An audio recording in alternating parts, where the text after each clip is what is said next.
Hello दोस्तों, मैं अनिल कुशवाहा निर्माण जीएस एकेडमी में आपका हार्दिक अभिनंदन करता हूं एक बार फिर से। ठीक है, और मैंने ये भी बताया था कि पिछली वीडियो में मैंने स्पॉटिंग एरर नाउन का पार्ट जो है वो सारी चीज़ें मैंने कंप्लीट करवा दिया था। कंप्लीट इन सेंस मैंने नाउन को स्टार्ट किया था और नाउन में मैंने जो एग्ज़ाम ओरिएंटेड है उसके डिवीज़न मैंने बताए थे कि मैंने 3 डिवीज़न बताए थे, वर्ड के आधार पर, फॉर्मूला के आधार पर और आपका एपोस्ट्रॉफी के आधार पर। तो बस, और उसी की स्लाइड आगे स्लाइड में मैं वर्ड के आधार पर कुछ टॉपिक आगे स्लाइड में बताने जा रहा हूँ। चलिए, तो हम अब नेक्स्ट स्लाइड में चलते हैं नाउन की चर्चा करने। तो नाउन को मैंने डिवाइड किया था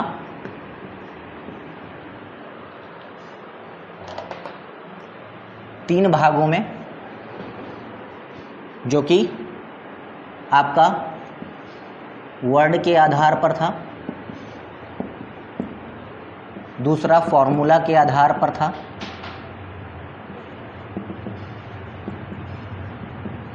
और तीसरा एपोस्ट्रॉफी के आधार पर था।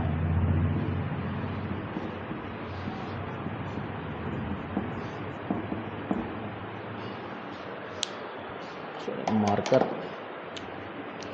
वर्ड के आधार में मैंने लू बापू का जिक्र किया था, luggage, baggage, furniture, scenery, bread,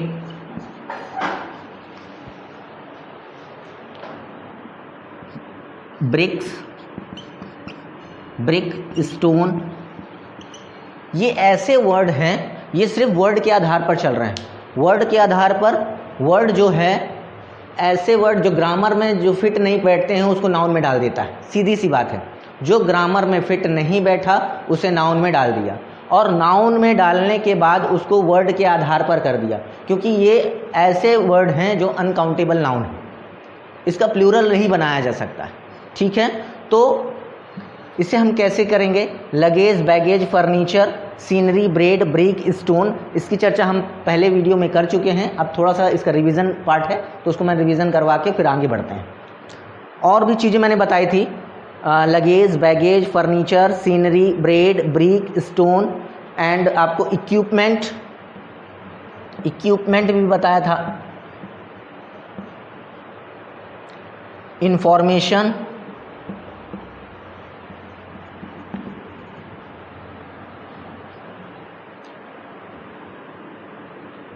poetry, and last one dust.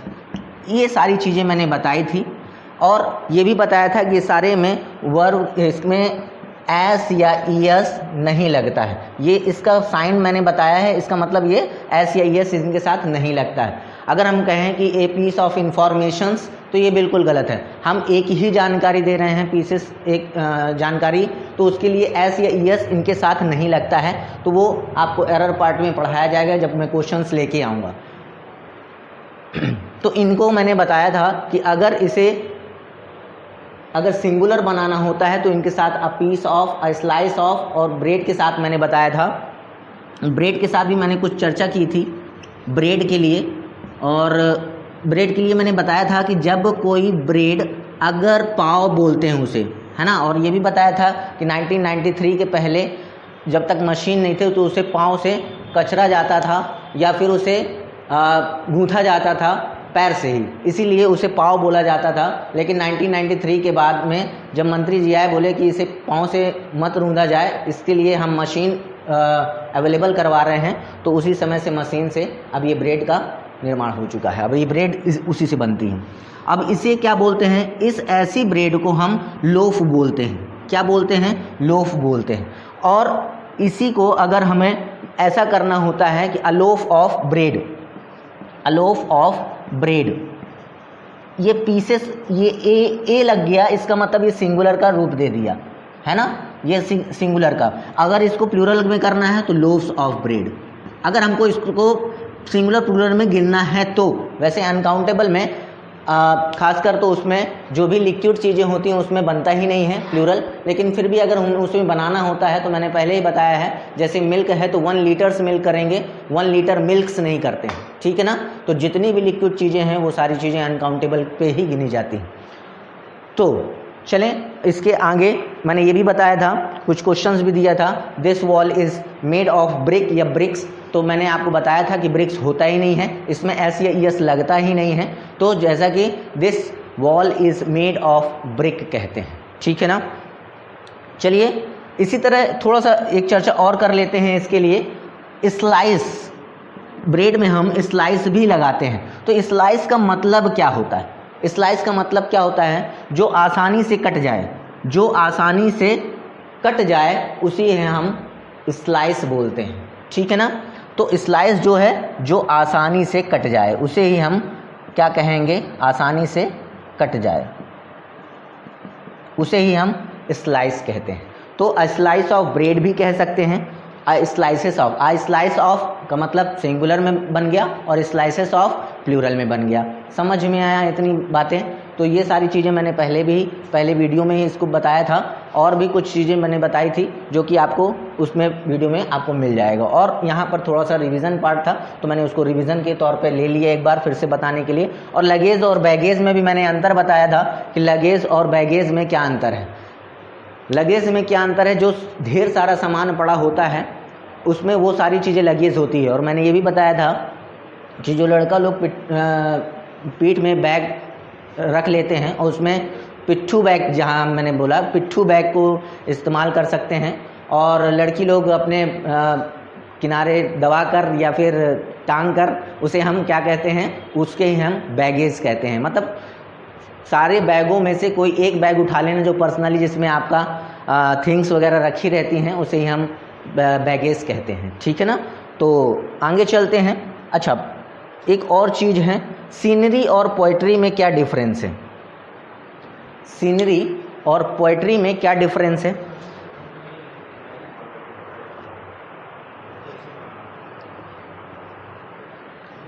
Scenery आपको मैं बता देता हूँ। सीनरी जो एक ऐसा दृश्य जो सारी चीज़ों को एक जगह पर रख लेता है, संजो लेता है।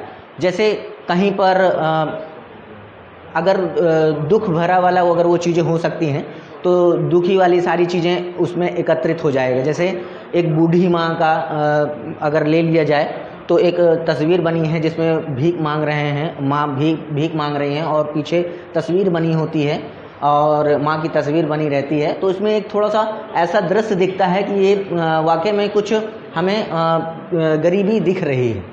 तो ऐसा नहीं। और कुछ अगर रोमांटिक सीन है तो बढ़िया समुद्र बना होगा और पीछे पहाड़ दिख रहे होंगे, वहाँ से समुद्र की लहरें आ रही होंगी और यहाँ से लड़का और लड़की दौड़ के घूम फिर रहे हैं और मौज मस्ती कर रहे हैं। तो ये एक रोमांटिक सीन हो जाता है और रोमांटिक दृश्य हो जाता है, उसे हम सीनरी कहते हैं।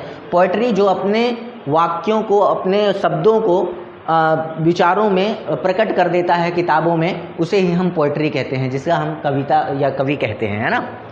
तो इसी तरह हम कहें आर्टिस्ट के बारे में भी, पोइट्री से थोड़ा सा आर्टिस्ट के बारे में भी। यहाँ आर्टिस्ट नहीं है लेकिन फिर भी एक आर्टिस्ट क्या करता है?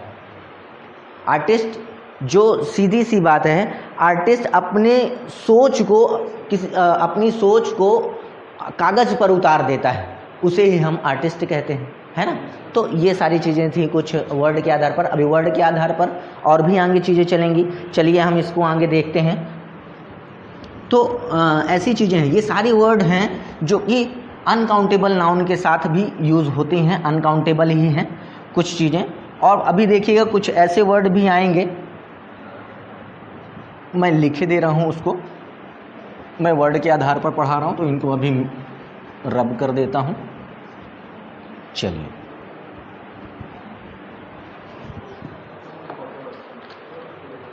चलिए कुछ वर्ड लिखता हूँ मैं। News, politics, ethics, mumps, rickets,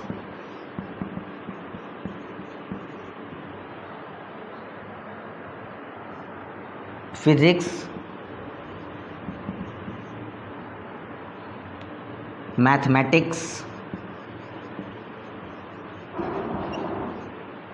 ये सारे वर्ड और इम्पोर्टेंट भी हैं, इसे नोट डाउन कर लीजिएगा अच्छे से। ये सारे वर्ड कैसे दिख रहे हैं, एस एस एस, सारे में एस लगा हुआ है। ये are in plural form, are in plural, but meaning is singular. समझ में आया? ये सारे वर्ड ऐसे हैं, ये सब वर्ड के आधार पर ही चल रहा है। तो वर्ड के आधार पर news, politics, ethics, mumps, rickets, physics, mathematics, ये सारे वर्ड जो हैं are in plural in form, but इनकी मीनिंग जो है वो सिंगुलर पे ही कहलाती है। समझ में आया? और इसी के साथ ये सारी चीज़ें किस में आते हैं, और इसमें वर्ब भी कैसा होता है, सिंगुलर होता है। वर्ब भी कैसा होता है, सिंगुलर होता है। जैसे एक एग्जाम्पल लिखता हूँ, इथिक्स। हाँ, इथिक्स का मतलब क्या होता है, नैतिक की जो बातें होती हैं, नैतिक शास्त्र हम कहते हैं हिंदी में, नैतिक शास्त्र। अगर उसमें ढूंढेंगे तो कुछ अलग इसकी मीनिंग निकल आती है, लेकिन उसका असलियत का मीनिंग यही चीज़ें हैं। असलियत मतलब कहने वाली बातें, सारी चीज़ें इसी एथिक्स के रूप में ही ढूंढी जाती है। तो नैतिक शास्त्र में सारी चीज़ें बातें होती हैं, उसे एथिक्स ही मानिए, ठीक है ना। तो जैसे ethics demand honesty, ethics demand honesty. Ethics क्या डिमांड कर रहे हैं, एथिक्स क्या है, ये एक सिंगुलर फॉर्म में है। तो अगर थर्ड पर्सन सिंगुलर है तो हमें थर्ड पर्सन सिंगुलर के साथ में वर्ब में एस या ईएस होना चाहिए।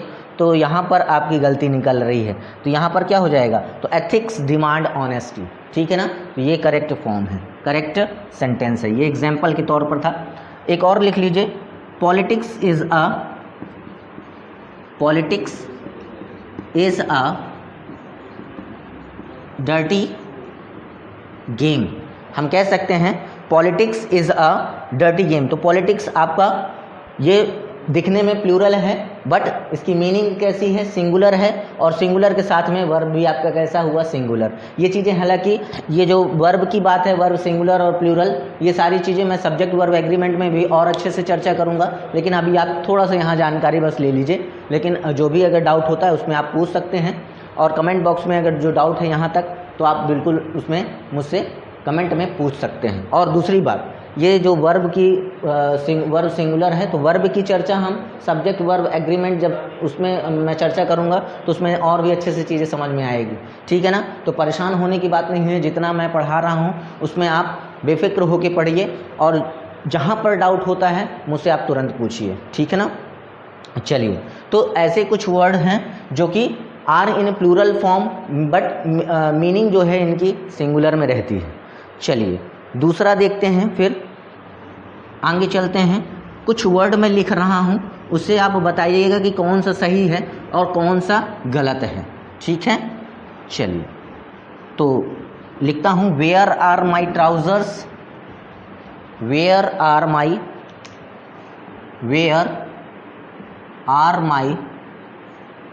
ट्राउजर्स। एग्जाम्पल के तौर पे है, एग्जाम्पल ही ले लीजिए चाहे। Where is my trouser, where is my trousers.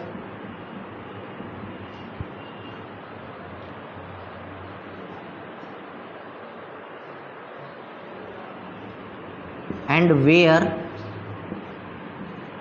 Are my trouser. अब इसमें आप बताइए कि गलती कहाँ पर है। इसमें से 3 सेंटेंस मैंने लिखे हैं, 3 सेंटेंस में एक सेंटेंस सही है, जो आप मुझे उस सेंटेंस के बारे में बताएंगे जल्दी। Where are my trousers, where is my trousers, and where are my trouser. चलिए पढ़ते हैं आगे।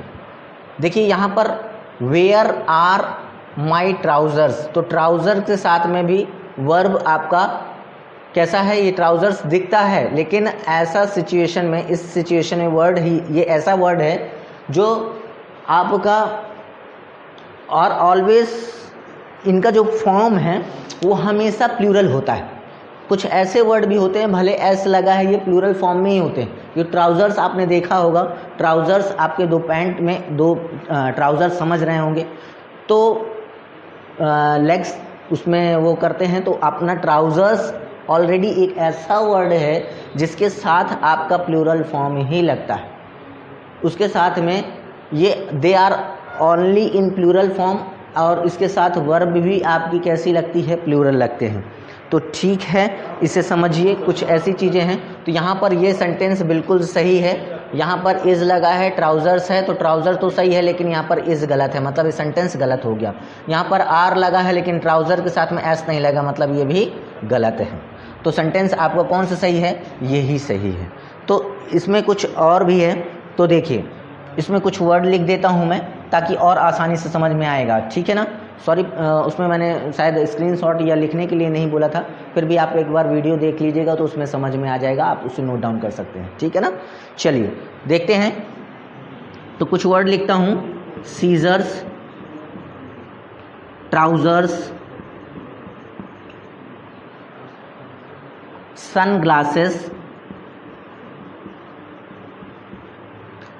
स्पेक्टिकल्स और गॉगल्स,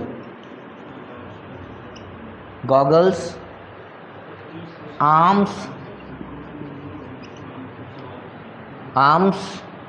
एसेट्स, कहाँ लिख दूँ, यहाँ पर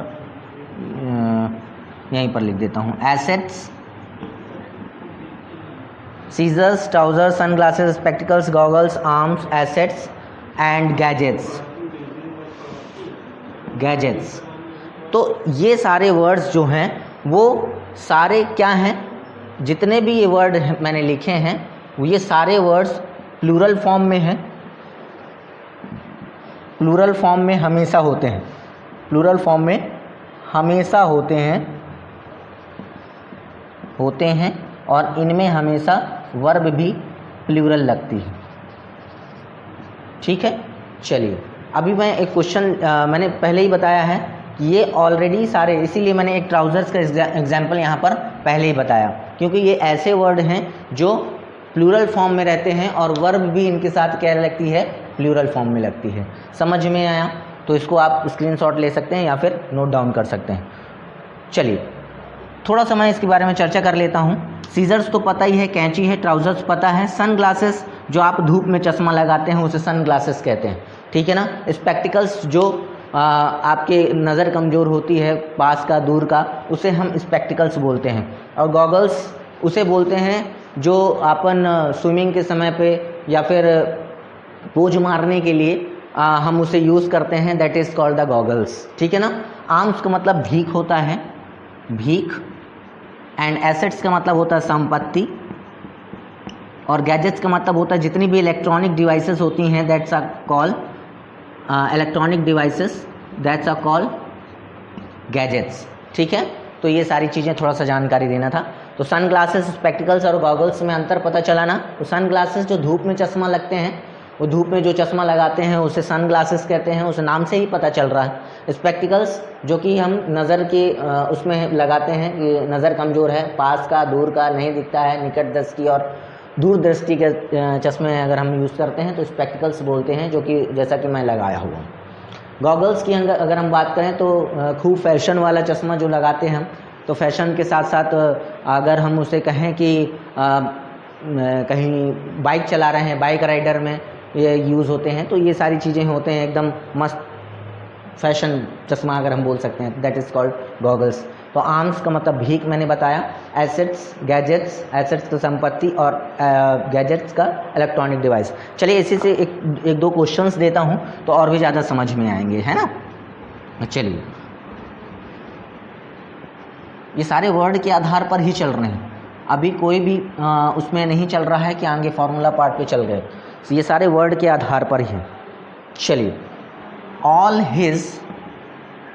his assets was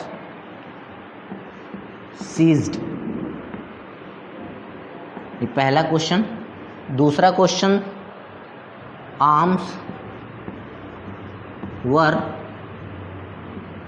given to bagger.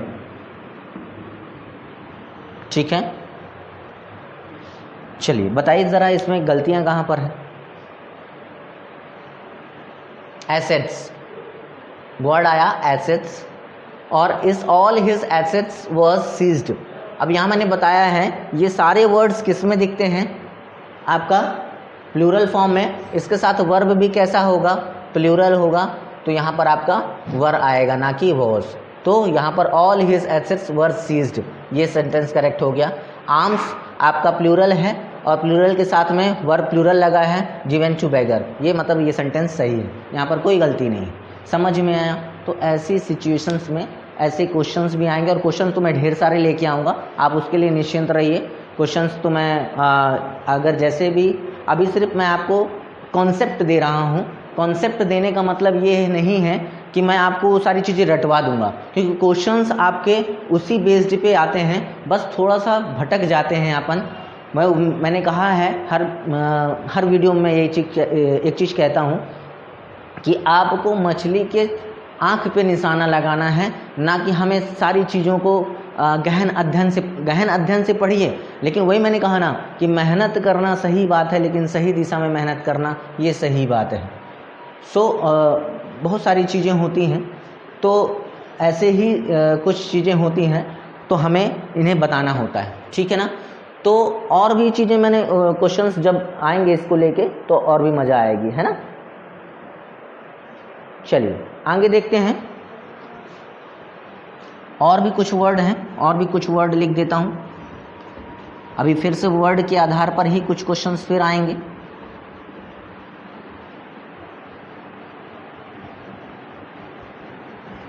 चलिए, वर्ड में और भी कुछ वर्ड होते हैं जो बहुत इंपॉर्टेंट है, मैं बताऊंगा फिर इसमें वर्ड में कौन कौन से ज़्यादा ही इंपॉर्टेंट है, जो एग्ज़ाम बेस्ड पे एग्ज़ाम ओरिएंटेड आते भी हैं। ये तो बहुत सारी चीज़ें उसमें मैंने बताई है जो कि एग्ज़ाम ओरिएंटेड है वो। चलिए लिखता हूँ कैटल, कैटल वर्ड है। चिल्ड्रन, पुलिस, आप लोग मुंह में जवान में रटा हुआ है पुलिस, तो बस उसे पुलिस ही बोलिए, वैसे पुलिस है। इन्फेंट्री,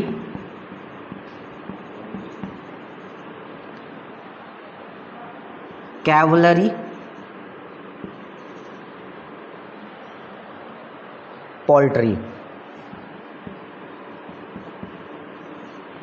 है ना? कैटल हो गया, चिल्ड्रन हो गया, पुलिस हो गया, इन्फेंट्री हो गया। ये आपको कैसे दिख रहे हैं? इनका जो फॉर्म है सिंगुलर तो लग रहे होंगे, क्योंकि एस तो लगा नहीं, तो ये कैसे दिख रहे हैं? आर सिंगुलर, सिंगुलर है, are singular in form. Form इसका कैसा है? सिंगुलर, बट मीनिंग कैसी है इसकी?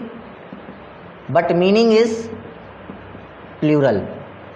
ये ध्यान में थोड़ा सा रखना है, क्योंकि ऐसे वर्ड हैं, ये कुछ वर्ड ऐसे ही डाल दिया तो कैटल हो गया, चिल्ड्रन हो गया, पुलिस हो गया, इन्फेंट्री हो गया, कैवलरी हो गया, पोल्ट्री हो गया।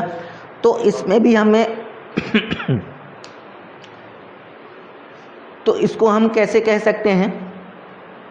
तो ये वर्ड कैसे हैं? Are singular in form. ये सिंगुलर दिख तो रहे हैं, सिंगुलर की तरह है तो दिख रहे हैं, लेकिन सिंगुलर नहीं है, इसका मीनिंग प्लूरल में आ जाता है। चलिए, जैसे मैं आपको थोड़ा सा एक लिखे देता हूँ example. Cattle are grazing in the field. अब यहाँ पर कैटल्स मत कर दीजिएगा, कैटल्स करेंगे तो रॉन्ग हो जाएगा। तो cattle are grazing in the field, तो कैटल आपका सिंगुलर फॉर्म में, लेकिन एज इट इज इसे हम प्लूरल में मानते ही हैं, क्योंकि कैटल जो है, कैटल मवेशी कहलाता है ना? तो मवेशी के साथ में मवेशी तो एक तो मवेशी होगा नहीं, तो काफ़ी सारे होते हैं, उसे कैटल्स झुंड में कहला जाता है। झुंड नहीं कह सकते हैं, लेकिन फिर भी ये सिंगुलर हुई। मैंने कहा ना, ये वर्ड के आधार पर है, तो एक कुछ ऐसे वर्ड हैं जो सीधे अगर ग्रामर में फिट नहीं हो रहा था तो उसे नाउन में डाल दिया, तो इसीलिए मैंने ये वर्ड काफ़ी वर्ड यूज़ किए हैं। तो कैटल हो गया, चिल्ड्रन हो गया, ये भी एक चीज़ देख रहे होंगे कि एक टीम की एक काम नहीं, टीम आपकी और एक अलग है जिसे हम कलेक्टिव नाउन में पढ़ेंगे। Collective noun in a sense, collective noun जो भी सारी चीज़ें वो सिंगुलर ही कहलाती है। कलेक्टिव नाउन हमेशा सिंगुलर फॉर्म ऑफ वर्ब लेके आती है, ठीक है ना। तो चलिए थोड़ा सा, ये कैटल आर ग्रेजिंग, तो इसके साथ में हमेशा वर्ब जो होगा वो प्लूरल ही होगा, बस इतना मैं बताना चाह रहा था। ये सिंगुलर के फॉर्म में है लेकिन मीनिंग इसकी क्या है, प्लूरल है। और इसके साथ वर्ब भी कैसा लगेगा, वर्ब भी आपका वर्ब आपका प्लूरल ही लगेगा, ठीक है ना। तो ऐसे सिचुएशन में हमें ऐसे ही करना है, जैसे पुलिस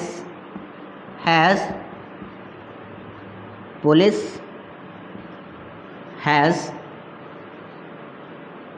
अरेस्टेड द थीफ। बताइए गलती कहाँ पर है, कैसा नाउन है ये, प्लूरल में है तो प्लूरल के साथ में प्लूरल होना चाहिए। यहाँ पर क्या है, हैज़ है, गलत हो गया। यहाँ पर क्या हो जाएगा, police have arrested the thief. समझ में आया। तो ऐसी सिचुएशन कुछ, हाँ ये तो था थोड़ा सा एग्जाम्पल। अब आते हैं एग्ज़ाम में कैसे क्वेश्चन पूछता है ये बताइए। चलिए एग्ज़ाम ओरिएंटेड में आप थोड़ा सा इसको लिख लीजिए या फिर स्क्रीनशॉट ले लीजिए। चलिए तो मैंने पुलिस के लिए मैंने बताया था, पुलिस के लिए ओरिएंटेड जो एग्ज़ाम ओरिएंटेड है, एग्ज़ाम ओरिएंटेड क्वेश्चन बता रहा हूँ। 1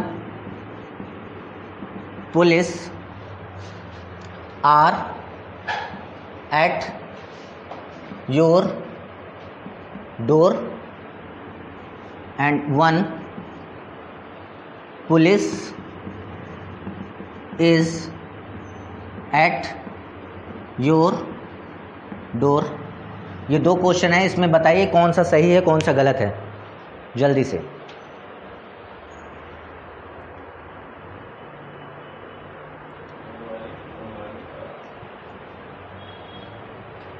चलिए बताएं। 1 police are at your door and 1 police is at your door. जैसा कि मैंने अभी बताया था कि पुलिस शब्द से क्वेश्चंस कैसे अटेम्प्ट होंगे, कैसे आएंगे, ये क्वेश्चन जैसे आपके एग्ज़ाम में आ गया। तो अब आप बताएं यहाँ पर कि कौन सा सही है कौन सा गलत है। 1 police are at your door, 1 police is at your door. संभवतः आपके दिमाग में आंसर क्लिक कर रहा होगा ये वाला, क्योंकि पुलिस के साथ मैंने बताया कि आर लगता है ना। लेकिन ये पूर्णतः दोनों ही गलत क्वेश्चन है, दोनों ही गलत आंसर है। चलिए आगे देखते हैं इसको क्वेश्चन आएगा कैसे। क्वेश्चन आने का सवाल इसमें इस तरह आएगा, जब भी पुलिस की बात आती है तो उसमें मैन, पुलिस मैन के साथ में आएगा क्वेश्चन। जैसे 1 police man is at your door, 2 police men are at your door।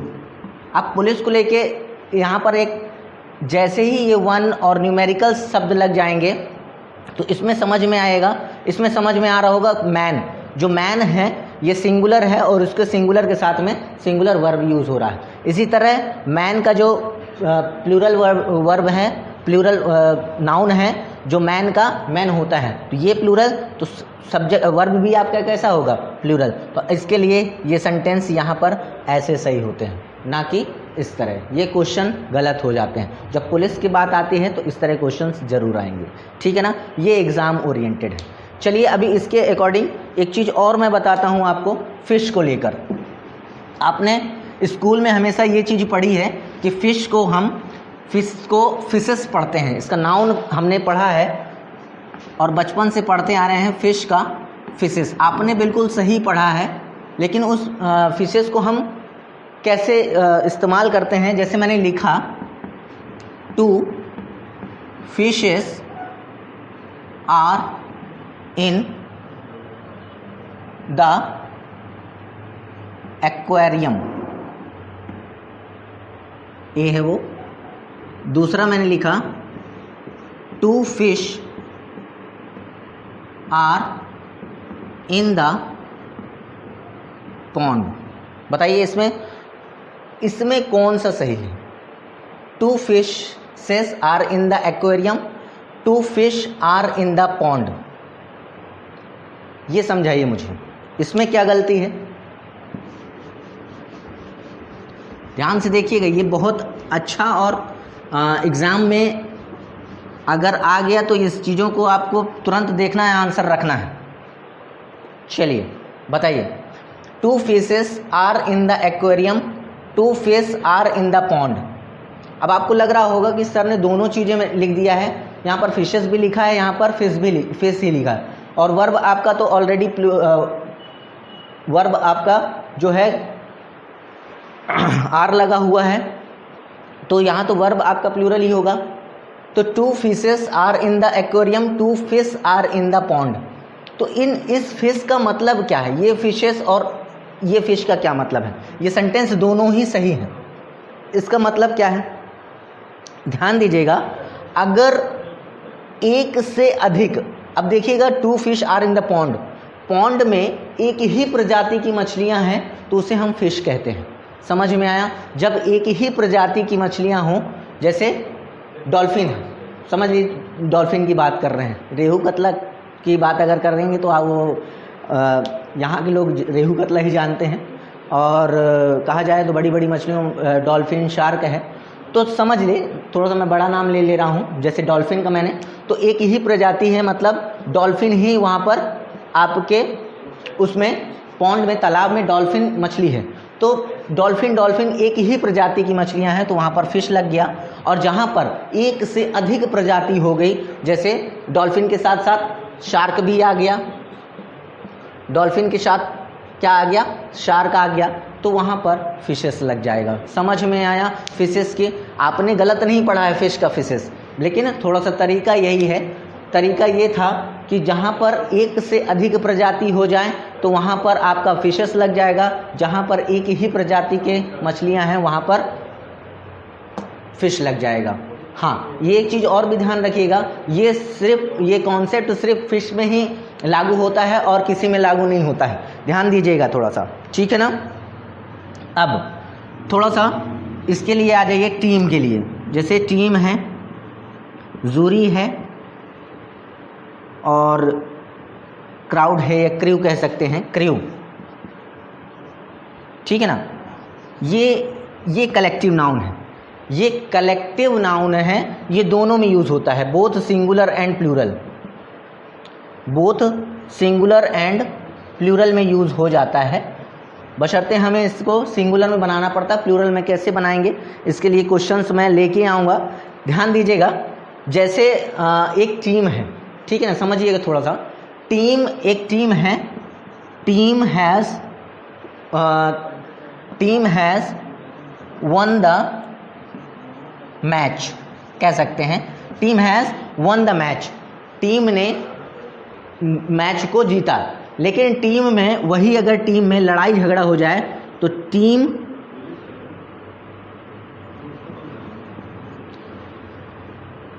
Are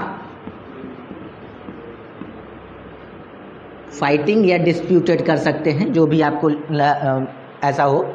ये थोड़ा समझाने के लिए है, बाकी इसके क्वेश्चंस जब मैं लेके आऊँगा तो उसमें और भी अच्छे से समझ में आ जाएगा, ठीक है ना। तो team has one the match, ये टीम एक थी इसलिए इसके साथ में सिंगुलर लगा। जैसे ही टीम अलग हुआ, टीम आर फाइटिंग, तो ये ध्यान में, टीम जब अलग हो जाएगी तो प्लूरल का काम करने लगेगी, और जब टीम साथ में है तो सिंगुलर का काम करेगी। क्लियर हुआ? ये चीज़ों को थोड़ा सा ध्यान दीजिएगा। अब ये कलेक्टिव नाउन के सिलसिले में था। Collective noun is a sense, jury क्या कहलाता है? जजों के समूह को। क्रू भीड़, समझ में आ रहा है। टीम प्लेयर्स की टीम हो गई या फिर किसी की भी टीम हो जाएगी, फुटबॉलर की टीम हो जाएगी, ये सारी चीज़ें क्या हैं, एक टीम का काम करती है। तो टीम एज इट इज़, इसमें थोड़ा सा कॉन्सेप्ट है, जब वो कॉन्सेप्ट आएगा क्वेश्चंस में ही आएगा तो क्वेश्चंस ज़्यादा समझ में आएंगे, ठीक है ना। और टीम हो गया, जीरो हो गया, क्रू हो गया, ये बोथ सिंगुलर एंड प्लूरल में काम करता है। तो टीम ने जब साथ में थे तो मैच को जीता, टीम में अगर लड़ाई हो गई तो टीम आर फाइटिंग। ये चीज़ें थोड़ा सा कॉन्सेप्ट था, ये सिर्फ कॉन्सेप्ट है। अच्छा, एक और क्वेश्चन लिखता हूँ, बताइएगा ज़रा सही है कि गलत है। 2 deers are in the woods. बताएं ज़रा यहाँ पर गलती कहाँ पर है? 2 deers are in the woods. 2 deers are in the woods. यहाँ पर वुड्स स्टूडेंट, वुड्स का मतलब यहाँ पर जंगल है, ठीक है, ध्यान दीजिएगा। अच्छा, ये आंसर पता है किसी को? जल्दी बताएं।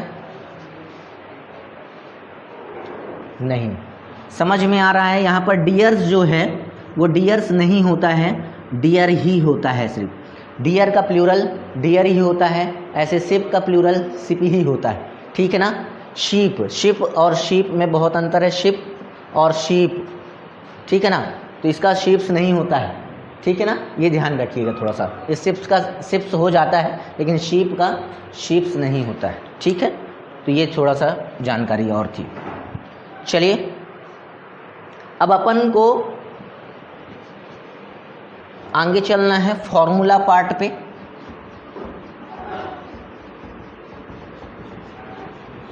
अभी तक यहाँ पर जो भी डाउट है मुझे आप बता सकते हैं।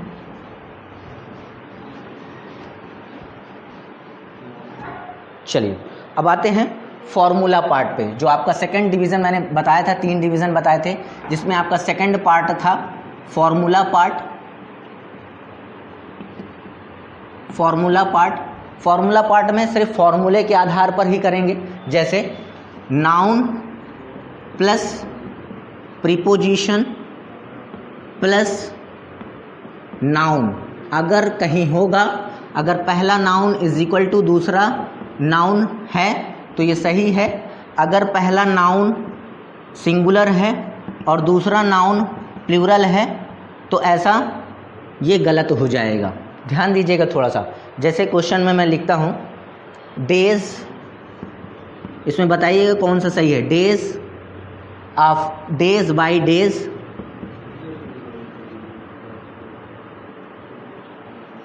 Cities after city, cities after cities, row upon row, pages after pages। चलिए इसमें बताइए कौन सा सही है कौन सा गलत है। रूल मैंने बता ही दिया अभी, noun plus preposition plus noun. जैसा नाउन यहाँ पर ये सिंगुलर होगा तो ये भी सिंगुलर होगा। अच्छा अभी एक बात, ये तो ठीक है, एक सिंगुलर एक प्लूरल, ये तो गलत हो जाता है। तो क्या अगर ऐसा हुआ एक नाउन यहाँ तरफ प्लूरल तो दूसरी जगह पर नाउन प्लूरल होगा, तो क्या ये सही है? नहीं, ये गलत है, ये भी नहीं होगा, ये भी ध्यान दीजिएगा। यहाँ पर नाउन प्लूरल है और उधर तरफ भी नाउन प्लूरल है तो ये भी गलत होगा। आपका सही सिर्फ जहाँ पर सिंगुलर नाउन है तो दूसरी जगह पर सिंगुलर नाउन होना चाहिए, बस यही आपका सही है। तो यहाँ पर आपका डेज बाय डेज गलत हो गया, सिटीज़ आफ्टर सिटीज़ गलत हो गया, पेजेस आफ्टर पेजेस, ये pages after page after pages कर लें इसको, तो पेज आफ्टर पेजेस ये भी गलत हो गया। तो रो अपॉन रो तो बिल्कुल सही है। समझ में आया? ऐसे सिचुएशन में हमें यही एक फॉर्मूला अपनाना होगा। ऐसे क्वेश्चंस भी आपको मिलेंगे काफ़ी। तो रूल नंबर फर्स्ट, ये फॉर्मूला पार्ट में रूल नंबर फर्स्ट है, ठीक है। तो इसे नोट डाउन कर लीजिए या स्क्रीनशॉट ले सकते हैं।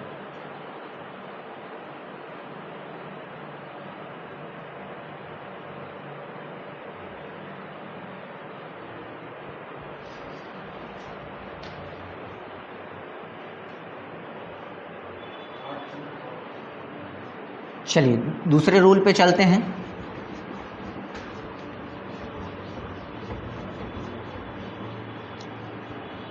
दूसरा रूल कहता है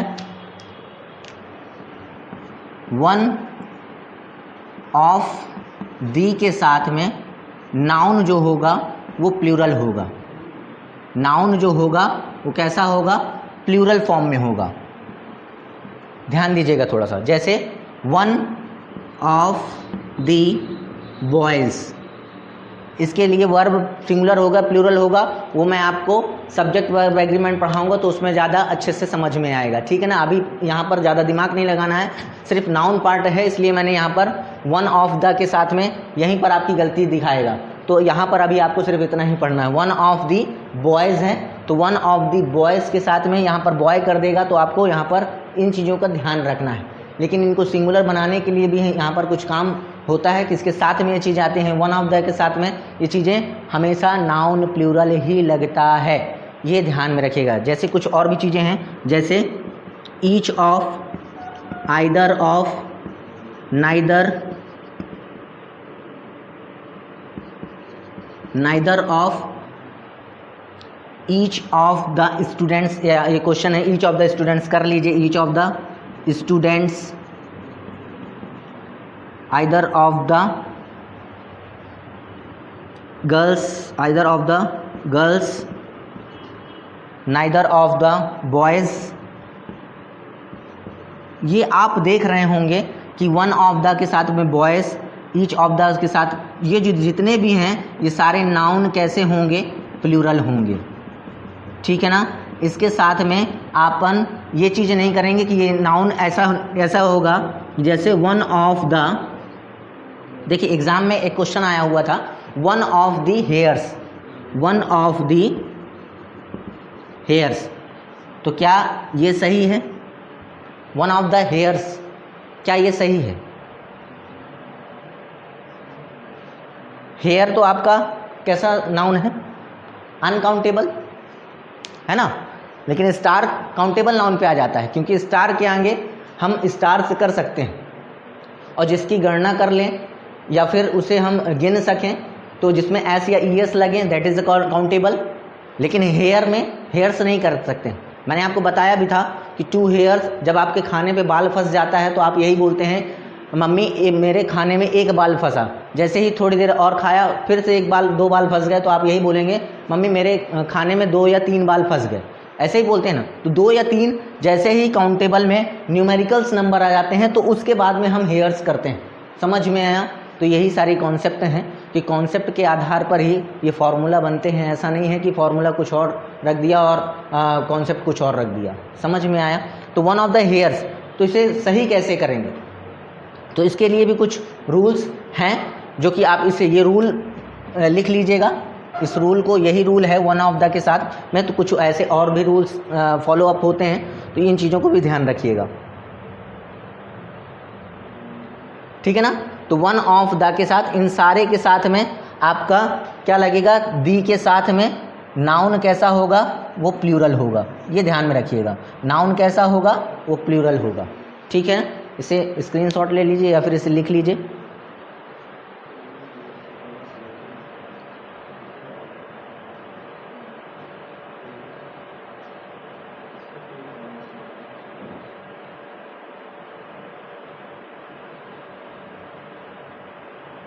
चलिए, आशा है लिख लिए होंगे।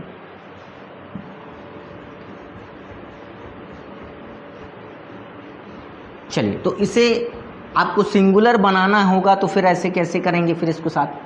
चलिए, इसके लिए भी देख लेते हैं। ये रूल नंबर 2 है, इसे भी आप देख लीजिएगा तो ज़्यादा बेटर होगा।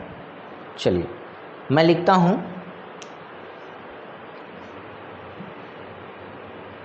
मोस्ट ऑफ, ये सारे रूल नंबर 2 पे ही आ रहे हैं।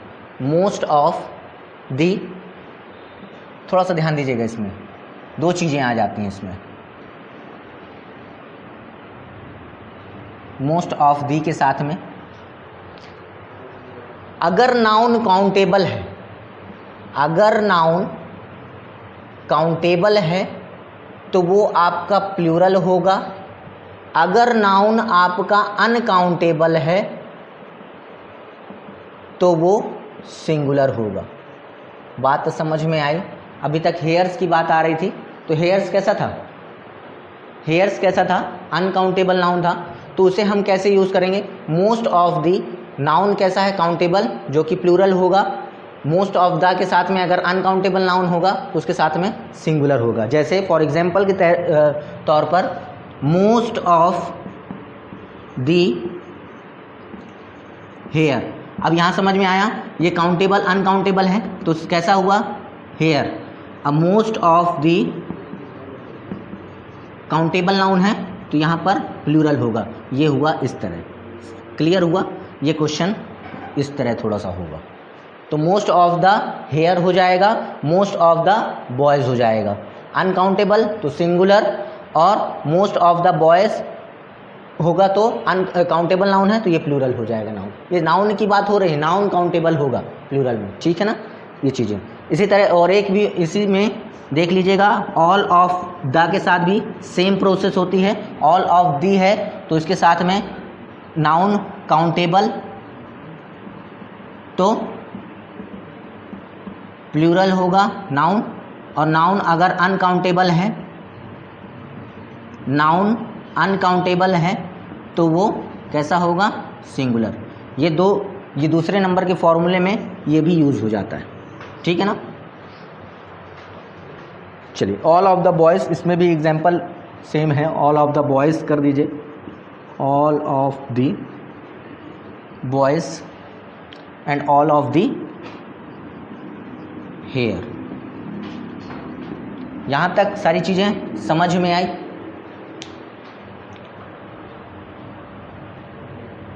क्लियर, नोट डाउन कर लीजिए, स्क्रीनशॉट ले लीजिए।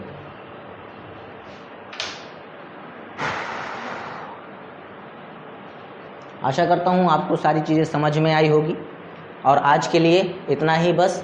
धन्यवाद। लाइक, शेयर और सब्सक्राइब जरूर कर दें।